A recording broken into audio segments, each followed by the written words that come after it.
Nakalabas na ng kulungan si Marlo Arizala o mas kilala bilang si Sander Ford matapos ang nasa isang araw na pagkakakulong sa Tondo, Manila Police Station.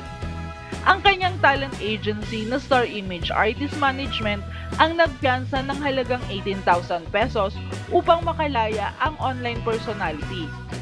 Si Sander ay nadakip nitong December 22 ng gabi dahil sa isinampang kaso ng kanyang dating nobya na si Isa Cabreja.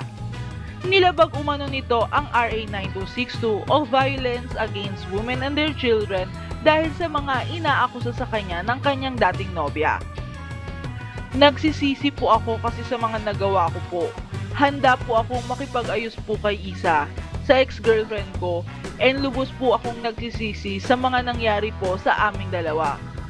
Pahayag ni Sander. Paglilinaw pa ng kanyang talent agency, magkakaroon pa ng hearing ang kaso ni Sander at dadaan pa rin ito sa proseso. Sana po we hope na magkaroon ng magandang usapan ang parehas na kampo para maayos na po ngayong bagong taon.